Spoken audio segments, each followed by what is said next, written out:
Salut, j'ouvre avec cette vidéo une nouvelle playlist sur l'intelligence artificielle, mais cette fois-ci en mode avancé. On va donc s'intéresser au fil des vidéos à tout ce qui concerne le Behavior Tree et le Blackboard, autrement dit des composants qui vont nous permettre d'avoir effectivement une intelligence artificielle avancée dans notre jeu. Alors on va déjà rapidement poser les éléments qui vont nous permettre de travailler là-dessus. Donc vous le savez, il faut un navmesh bounds volume sur notre niveau de façon à pouvoir définir justement tout l'espace où notre personnage ou notre intelligence artificielle va pouvoir évoluer. Donc ceci, que l'on travaille avec un Blackboard, un Behavior Tree ou les fonctions classiques à iMoveTo d'Unreal Engine, c'est exactement la même chose. On a besoin d'indiquer à Unreal Engine sur quelle zone le personnage peut se déplacer. Donc on positionne cet élément-là, on appuie sur la touche P pour vérifier que effectivement on a bien toute cette zone verte sur laquelle peut se déplacer notre intelligence artificielle. Premier élément de fait. Le deuxième, ça va être de créer justement le personnage d'intelligence artificielle. Donc pour faire ça, clic droit à la racine du projet, on crée un nouveau blueprint de type character que l'on va appeler BP_IA. On ouvre ce blueprint là et on va rapidement sélectionner le mesh dans la colonne de gauche pour lui attribuer le skeletal mesh du mannequin par défaut d'Unreal Engine. On va le positionner ici dans le capsule component en lui faisant faire une rotation de 90 degrés pour qu'il soit bien dans le sens du hero component. On compile et une fois qu'on a fait ça, donc toujours avec le mesh de sélectionner, on va venir lui appliquer son animation blueprint et pour ça, on va venir sélectionner le third person anime BP pour avoir les animations du personnage par défaut d'Unreal Engine. On utilise la même chose pour notre intelligence artificielle. Je reviens dans mon niveau, je glisse mon intelligence artificielle ici et on a notre personnage donc qui est bien là. On vérifie qu'on a bien le player start de positionner de façon à être sûr que notre personnage lui aussi pop au début du jeu. Donc on a notre cadre de travail qui est fait. On peut maintenant passer à la présentation de ce fameux Behavior Tree. Ce que l'on va reproduire, je vais le faire très rapidement en blueprint, c'est ceci. Et on l'a déjà fait dans le cadre d'autres tutos ou dans le cadre de formation. Donc on va d'abord faire un délai de 5 secondes. On va mettre 3 secondes d'ailleurs, on va mettre un petit peu plus rapide. Et après 3 secondes, notre intelligence artificielle, donc on est bien dans son blueprint, va se déplacer. Donc on va faire un iMoveTo. Elle va se déplacer vers le personnage que l'on joue. Le pawn, c'est la référence à lui-même, puisqu'on est dans le blueprint du personnage. Et après, le target actor, ça va être le perso qui est joué par le joueur, justement. Donc on fait un getPlayerCharacter pour avoir référence au personnage joué par notre joueur. Et on le relie au target actor, tout ça, vous connaissez. Et enfin, une fois qu'on aura fait ça, pour l'instant on s'arrête là, ça nous convient très bien. On va lancer notre exemple, on va voir que ça fonctionne. On a un délai de 3 secondes, et après ce délai, on a l'intelligence artificielle qui arrive vers nous. Donc si effectivement notre logique d'intelligence artificielle s'arrêtait là, cette partie blueprint nous conviendrait, ça nous suffirait amplement. Mais vous allez voir que le Behavior Tree va nous permettre de faire ceci de façon très facile, sous forme graphique, encore plus graphique que le blueprint, et surtout, ça va être encore plus facile après pour développer toute une logique qui, elle, sera beaucoup plus complexe à la base d'intelligence artificielle. Donc c'est parti, je délie ceci, et on va recréer ça via le Behavior Tree. Donc on retourne à la racine du projet. Et pour créer notre premier Behavior Tree, on fait un clic droit, on va dans la rubrique Artificial Intelligence et on sélectionne le premier élément, Behavior Tree, qui veut dire mot à mot un arbre de comportement. On va l'appeler Behavior Tree _IA et on ouvre ce Behavior Tree et là je vous présente rapidement ce qu'est un Behavior Tree. Ça va donc partir d'ici, depuis ce node ici route qui apparaît par défaut, et on va pouvoir déplier notre arbre petit à petit, de façon à venir y rajouter des éléments les uns après les autres, et à pouvoir donc faire toute une série d'actions qui vont suivre une certaine logique tout au long de notre jeu. Alors on verra, il y a plusieurs éléments, là je me positionne totalement au hasard, pour vous montrer comment ça va se déplier, et pour comprendre ce fameux nom d'arbre, où effectivement, vous voyez, plus on déplie, et plus ça va se déplier vers le bas et avoir notre logique qui apparaît. Ce Behavior Tree, il fonctionne de pair avec un Blackboard. Un Blackboard, ça va vraiment être un endroit où on va stocker toutes les variables. Pourquoi ? Parce que par défaut, là vous voyez qu'on a accès à des fonctions, faire un bruit, jouer une animation, etc. Mais ces informations-là, quand on les sélectionne, on n'a pas accès à des variables à droite qui vont nous permettre d'indiquer qu'on veut faire jouer tel son ou qu'on veut exécuter telle action à condition qu'une des variables du personnage soit par exemple vraie, si c'est un booléen. Tout ça, on n'y a pas accès. Pour y avoir accès, il faut justement créer un blackboard et depuis ce blackboard, on va pouvoir créer des variables, communiquer avec nos autres blueprints et c'est notre blackboard qui va indiquer du coup ces variables-là au behavior tree. Le blackboard, c'est vraiment une interface qui va permettre de communiquer entre les blueprints et le behavior tree. Donc c'est parti, on va créer un blackboard puisque par défaut, on n'en a pas. Pour le créer, on vient ici, on a plusieurs possibilités. Soit on le crée depuis ce bouton-là, quand on est dans le behavior tree, soit on retourne à la racine du projet dans le content browser et on peut faire un clic droit, Artificial Intelligence, et créer un blackboard ici. Ça revient strictement au même. Moi, je retourne dans le behavior tree, je le crée depuis ce bouton New Blackboard. Vous voyez, ça me renvoie automatiquement ici. On va l'appeler bébé pour blackboard _ IA. J'ouvre ce blackboard et vous voyez, on a tout simplement ici un bouton New Key qui va être en fait la création d'une nouvelle variable finalement, puisqu'on peut sélectionner, vous voyez, les types de variables possibles, donc booléen, les classes, les numérations, float, etc. Donc par exemple, pour nous récupérer la position d'un acteur, on va récupérer le vecteur, je vais appeler ça destination, pour indiquer à notre intelligence où elle doit se situer.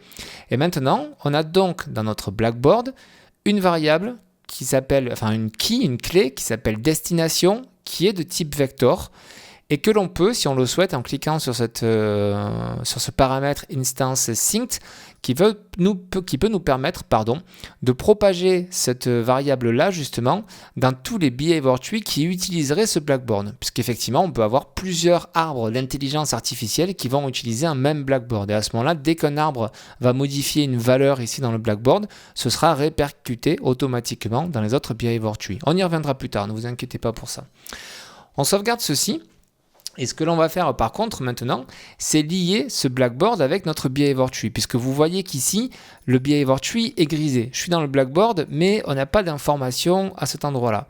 Donc je vais retourner dans le behavior tree, et si je sélectionne mon root, vous voyez, le node principal, j'ai ici accès au paramètre blackboard asset, avec une liste déroulante, et là je vais pouvoir sélectionner justement un des blackboards que j'aurais créé dans mon jeu.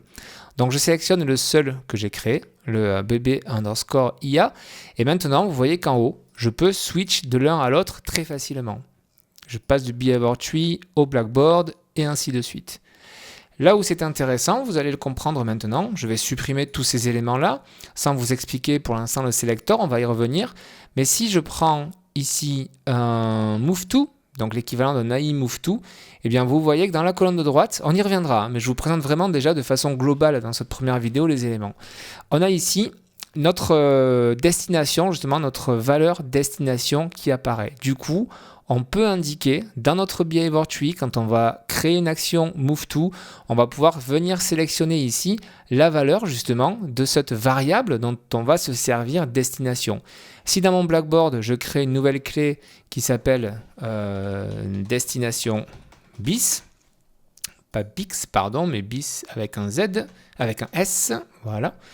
Je sauvegarde, je retourne dans mon behavior tree et cette fois-ci, en sélectionnant ma fonction moveTo, on va pouvoir venir sélectionner, vous voyez, la valeur que je veux. Donc on va pouvoir avoir un blackboard avec je ne sais pas combien de variables et après créer comme ça notre arbre d'intelligence artificielle en venant simplement en venant dans notre liste déroulante, sélectionner les variables que l'on souhaite. Donc voilà. Pour l'instant, je supprime ceci, c'est juste pour vous expliquer la base. Je remonte encore là, je supprime le selector, je reviens sur ce node unique du début qui est le root pour vous dire que depuis ce node principal, on peut avoir qu'un seul lien vers un autre node avec, vous voyez, ce qu'on a appelé composite, selector séquence et le simple parallèle. Si je veux mettre un selector, on va venir après vous expliquer quelle est la différence entre ces éléments et venir positionner un autre selector ou une séquence. Vous voyez que le lien est automatiquement venu sur le nouveau. Et l'autre élément est noirci, on ne peut pas l'utiliser, il est totalement désactivé. Donc on ne peut pas simultanément faire deux choses en même temps depuis ce node root. Alors, donc ça il faut le savoir, hein, tout simplement. Je supprime ces éléments et on va analyser donc un par un ce que l'on a.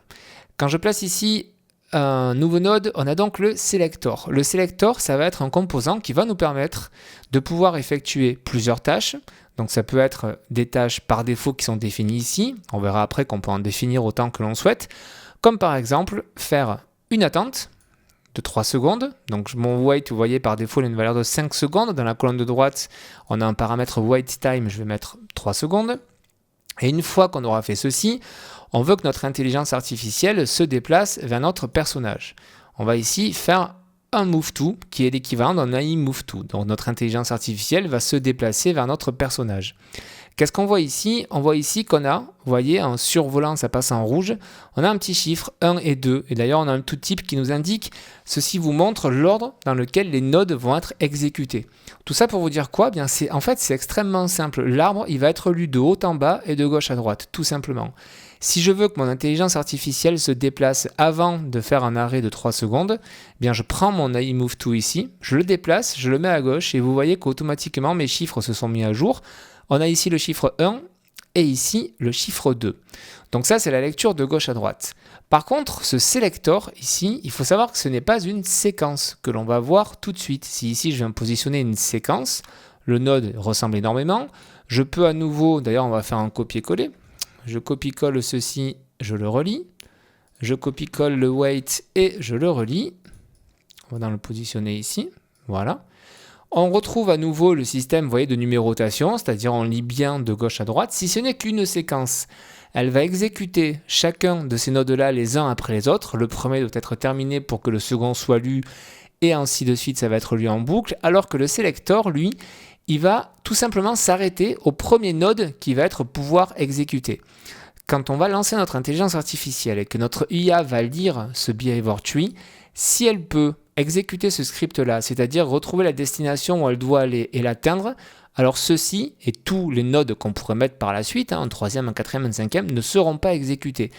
Si le AI move to, il n'y a pas un bug, mais admettons que par exemple la destination, la valeur de la variable destination ne soit pas bonne ou que la destination ne puisse pas être atteinte par exemple, eh bien ça n'exécutera pas ceci, ça passera au suivant. Le wait, automatiquement, ça pourra exécuter cette fonction, ça ne demande aucune autre valeur. Donc après être arrivé ici, ça va attendre 3 secondes et ça s'arrêtera, ça n'exécutera pas la fonction suivante qu'on pourrait positionner ici. Donc c'est vraiment la différence principale entre une séquence qui, elle, va exécuter tous les nodes de gauche vers la droite par rapport à un selector qui, lui, va exécuter le premier node qu'il peut tout en essayant d'exécuter de gauche vers la droite. Et donc dès qu'il va pouvoir en exécuter un, il s'arrête là. Il n'exécutera pas les autres.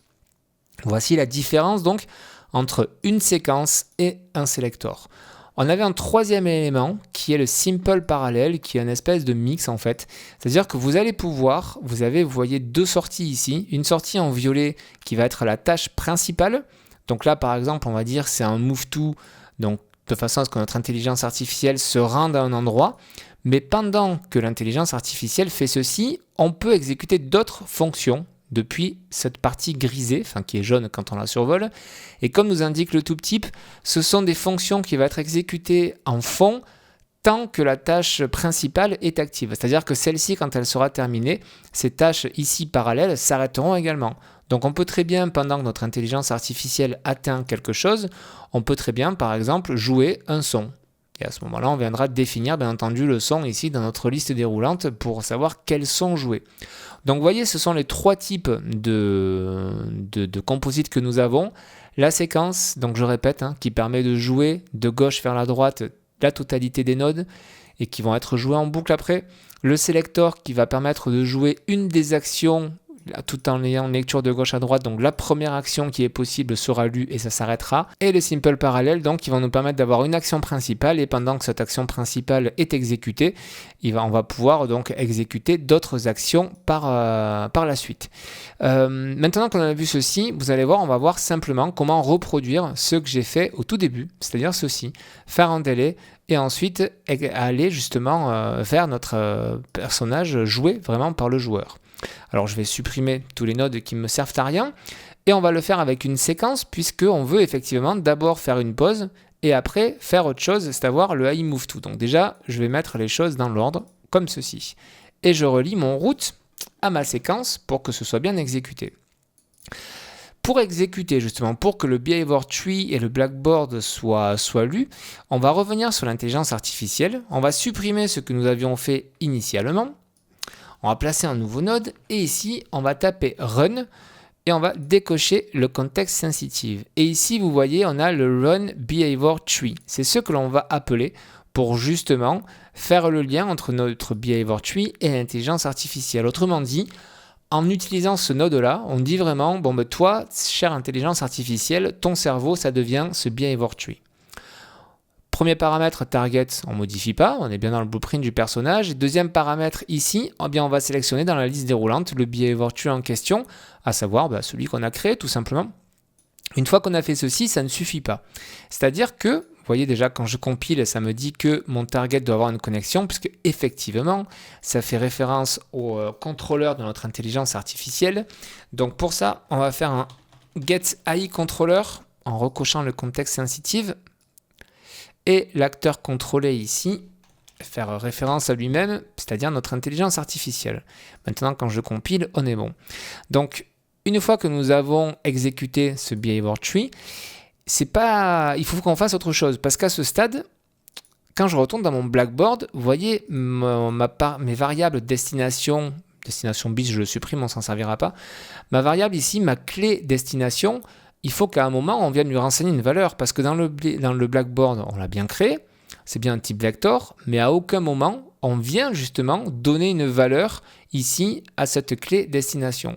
Donc pour faire ceci, on peut le faire, vous le verrez, on va le faire d'une autre façon, après ce sera géré dans le behavior tree, mais pour l'instant on va le gérer ici dans notre blueprint. Donc on envoie notre behavior tree et ensuite on va justement indiquer à notre blackboard la valeur pour cette destination. Pour faire ceci, on fait un clic droit, on va taper simplement blackboard et on retrouve cette fonction getBlackboard qui va nous permettre de retrouver directement le blackboard auquel est rattaché notre intelligence artificielle.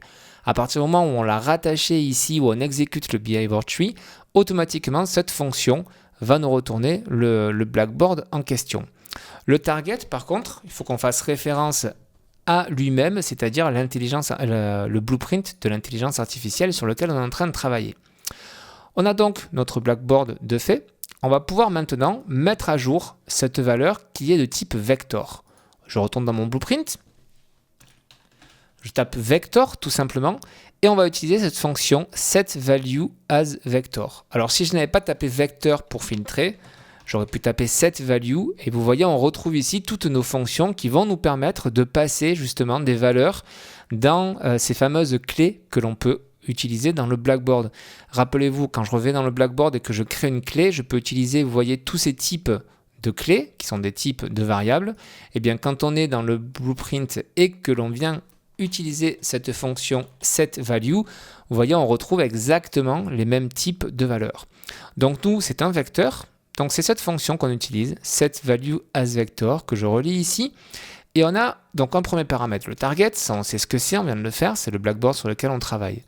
Deuxième paramètre, le key name, donc le nom de la clé. Vous voyez qu'on n'a pas une liste déroulante qui va nous permettre d'accéder à toutes les clés qui sont ici. C'est à nous d'indiquer à Unreal Engine le nom de la clé que l'on souhaite utiliser. Pour ça, on va utiliser cette fonction makeLiteralName. Donc, on crée un nom littéral. C'est pas très correct comme traduction. On va utiliser ceci. Et on va simplement venir renseigner ici dans la valeur exactement la même dénomination que ce que nous avons mis dans le blackboard. Destination tout en minuscule. Donc, dans mon blueprint, je fais ceci. Ça va me permettre donc, quand cette fonction setValueAsVector va être exécutée, le keyname va indiquer à Unreal Engine que la valeur qu'on va mettre ici, vectorielle, va devoir être rattachée à la clé qui porte le nom de destination. Donc ça va venir dans le blackboard, chercher cette clé destination et venir lui renseigner les valeurs que l'on va mettre ici. Eh bien, cette valeur, on a dit que c'était la position de notre joueur, justement.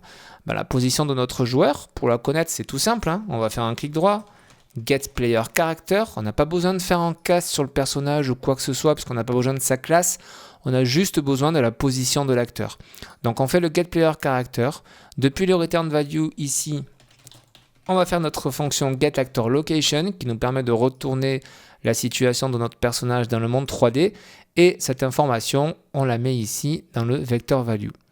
Ceci va donc nous permettre, je relis le script depuis le début, dès le lancement du jeu, nous sommes dans le blueprint de notre intelligence artificielle, donc on va exécuter le behavior tree que l'on a créé, le bt_ia, et dès qu'il va être exécuté, on passe dans le Blackboard qui est relié donc à ce behavior tree. On vient renseigner dans la clé de destination la position du personnage qui est joué par le joueur du jeu vidéo, de façon à ce que notre intelligence artificielle ici, dans le behavior tree, quand elle va utiliser cette fonction moveTo, elle utilise bien ici la clé destination et donc l'endroit où se trouve le joueur tout simplement. Il ne nous reste plus qu'à exécuter ceci. Je vais dans mon jeu, j'appuie sur play, on va attendre 3 secondes et notre intelligence artificielle va venir vers nous. Donc vous voyez, c'est exactement le même résultat que ce qu'on a vu au début. Pour vous montrer un petit peu plus que c'est bien le behavior tree qui fonctionne, je vais le placer ici, sur le côté. On va lancer notre jeu et vous voyez, on a bien la séquence qui se lit, ça attend 3 secondes. Et maintenant, c'est notre fonction moveTo qui est exécutée, notre personnage qui est venu jusqu'à nous. Donc on est tout bon. Vous voyez qu'en me déplaçant, il a pu réellement prendre la position qu'on avait au départ. Donc la séquence s'est terminée. Et par contre, maintenant, vous voyez qu'on a la séquence donc, qui se lit en boucle, toujours. On a le délai de 3 secondes qui se passe. Il y a un aIMoveTo qui clignote vraiment très rapidement et ça repart sur le wait. C'est pas qu'il y a un bug. Je vais vous expliquer tout de suite pourquoi et on le verra dans les vidéos suivantes. C'est qu'à ce stade, on ne met pas à jour la situation de notre personnage dans le monde. C'est-à-dire que notre intelligence artificielle, notre blueprint de l'intelligence artificielle qui est ici, au début du jeu, on exécute notre behavior tree, on envoie dans notre Blackboard la position de notre personnage, mais ça c'est au tout début du jeu, mais à aucun moment, par contre, quand on se déplace, on met à jour cette information dans le Blackboard. On verra par la suite, justement dans les prochaines vidéos, comment on va pouvoir développer cet arbre-là, utiliser des choses que je ne vous ai pas encore montrées, les décorateurs et les services, mais voilà, vous avez déjà une base vraiment, une présentation toute simple du behavior tree et du Blackboard, de comment on va pouvoir faire communiquer des informations. Retenez bien que le Blackboard est juste une interface qui va nous permettre de faire passer des informations depuis les blueprints jusqu'au behavior tree et utiliser donc ces informations dans chacune des fonctions ici que l'on va pouvoir utiliser. Retenez également que c'est un gain de temps qui est incontestable dans le sens où après que l'intelligence artificielle ait rejoint mon joueur, je peux très bien ici jouer une animation, puis ensuite jouer un son, puis faire un wait pour avoir un temps d'attente et exécuter encore des fonctions sans devoir placer des nodes. Vous voyez, c'est beaucoup plus rapide en utilisant ceci et puis surtout, c'est beaucoup plus simple à lire également. Donc voilà, n'hésitez pas, dites-moi en commentaire si tout est clair pour vous. Regardez la vidéo 2-3 fois si nécessaire pour comprendre un petit peu le fonctionnement et puis ce sera encore plus clair dans la vidéo suivante quand on va passer un petit peu plus en mode avancé sur ce behavior tree et le Blackboard. Vous allez voir, on peut faire des choses magiques avec. À demain pour la vidéo de demain. Ciao!